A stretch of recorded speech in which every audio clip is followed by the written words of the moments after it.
اپنے شوہر کے ساتھ عیاشی کرتی ہوں، میں موجیں کرتی ہوں۔ تو ایک وجہ معاشرے کی اس خرابی کی جوائنٹ فیملی سسٹم کا ٹوٹنا بھی ہے، اور اس کی سب سے بڑی ذمہ دار عورت ہے۔ عورت کو ایک ایسی آزادی چاہیے کہ جہاں اس کی بری حرکتوں پر نظر رکھنے کے لیے پاس پڑوس سوشل سرکل کو تو ایک طرف رکھیے، گھر کے لوگوں میں سے بھی کوئی اس کے اوپر نظر نہ رکھ سکے۔ تو دیکھیے گا آپ کے آس پاس ایسے کتنے کردار ہیں، اور کیا آپ بھی کسی طرح ان سے متاثر ہوئی ہیں، اور متاثر ہو کے آپ نے اپنے گھر کے مسائل کھول کے رکھ دیا، اپنے گھر کا سارا معاملہ ان کے سامنے، اور ان کو پتہ چل گیا اس کے گھر میں کتنے لوگ ہیں، کیا کیا ہو سکتا ہے، اور بے تحاشا دولت ان خاتون نے اس طرح کما لی۔ شوہر ان کے ماشاءاللہ کسی اچھی فائنینشیل آرگنائزیشن میں کوئی اچھی ایگزیکٹو تھے، لیکن ان کا کردار بھی اس قدر خراب تھا کہ محلے کی اس علاقے کی رہنے والے لوگوں کے گھروں کی ملازمائیں ماسیاں جو ہوتی ہیں وہ کچھ تو موجیں کر گئیں، اور کچھ بڑی غیرت والی اور بڑے اچھے کردار کی تھیں۔ انہوں نے ایک دن جا کر ان کی بیگم صاحبہ سے پوچھ لیا کہ یہ بتائیے کہ یہ آپ کے شوہر جو ہے نا، یہ ادھر ادھر ماسیوں پہ کیوں منہ مارتے پھرتے ہیں، ان کا کیا مسئلہ ہے؟ تو کہنے لگی بھائی میں کیا کروں، مجھے تو فرصت ملتی نہیں ہے کاموں سے، میں تو لوگوں کی خدمت خلق کے لیے مامور ہو کر رہ گئی ہوں، تو غلطی میری ہے کہ میں ان کو زیادہ توجہ نہیں دے پاتی، تو اس لیے وہ ادھر ادھر جاتے ہیں۔ ہاں جاتے ہیں، بالکل جاتے ہیں، لیکن وہ تو آپ کے لیے کچھ اور کہتے ہیں، کیونکہ ایک بڑی ذہین قسم کی بڑی تیز ترار ماسی تھی۔ آپ کو پتا ہوگا یہاں سرائی کی بیلٹ کی جو ملازمائیں آ رہی ہیں وہ کتنی تجربہ کار ہو چکی ہیں یہاں کی بیگمات کے معاملات دیکھتے دیکھتے۔ تو ان میں سے ایک نے کہا کہ نہیں، آپ کے میاں تو نوکرانیوں سے یہ کہتے پھرتے ہیں کہ میری بیوی بدمعاش ہے، گھر کے بس میں ادھر گھر سے نکلتا ہوں اور ادھر وہ، اس نے جتنے لوگ جمع کیے ہوئے ہیں جو اس کے پاس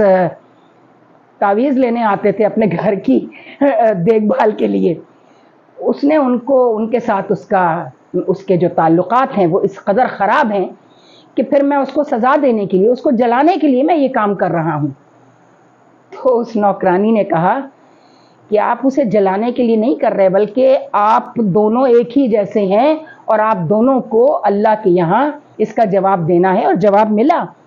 پھر لوگ گئے اور ڈی ایچ اے کے جو ایڈمنسٹریٹر تھے اس وقت کے، ان سے جا کے کمپلینٹ کی مردوں نے کہ بھائی یہ ہمارے گھر کی عورتوں کو خراب کر رہی ہے یہ عورت، خدا کے لیے اس کا کوئی انتظام کروائیے۔ انہوں نے اس کو نوٹس وغیرہ دیا، اور پھر ویجیلنس نے خود اس کو واچ کیا، اور اپنے گھر کی ایک خاتون بھیج کر ویجیلنس کے ایک کرنل صاحب نے اور جاننے کی کوشش کی کہ لوگ کہاں تک صحیح کہہ رہے ہیں، تو ان کو اندازہ ہو گیا کہ بالکل ٹھیک ہے۔ تو نوٹس دینے کے بعد انہوں نے کہا کہ بڑی مہربانی ہوگی آپ یہ علاقہ چھوڑ دیجئے، یہ جگہ چھوڑ دیجئے۔ تو لامحالہ ان کو شرم آئی تھوڑی سی، اور انہوں نے وہ علاقہ چھوڑ دیا۔ پھر وہ جس علاقے میں گئیں اسی ڈی ایچ اے کے ایک دوسرے فیز میں چلی گئیں۔ ابھی کوئی 3-4 دن پہلے مجھے وہاں کی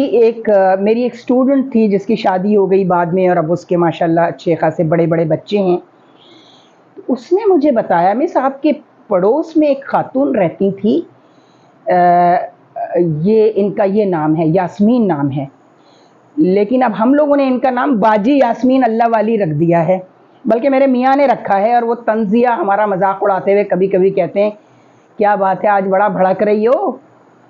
کیا باجی یاسمین اللہ والی کے پاس سے ہو کر آئی ہو؟ تو کہنے لگی کہ مس یہ بتائیے یہ کیسی خاتون تھی؟ تو میں نے کہا کہ میں تو خود اسلام آباد میں رہتی تھی، کبھی کبھی جب کراچی آتی تھی تو پھر امی بتاتی تھی کہ امی کے علاوہ ان خاتون کی کسی سے دوستی بھی نہیں تھی اس خاص علاقے کی جگہ پہ، تو کہ اور کوئی اس کو بہت لفٹ نہیں کراتا تھا جب اس کی حرکتیں سامنے آئیں۔ تو آج باجی یاسمین اللہ والی جو ہیں ان کی کہانی ہم آپ کو بتائیں گے کہ کہانی دراصل ہے کیا، اور اس کے پیچھے کون سے عوامل کار فرما ہیں۔ تو اس وقت تک کے لیے اجازت دیجیے، پہلی کہانی اگلے پروگرام میں انشاءاللہ آپ کی خدمت میں پیش کریں گے، مگر چھوٹا سا حصہ جتنا آپ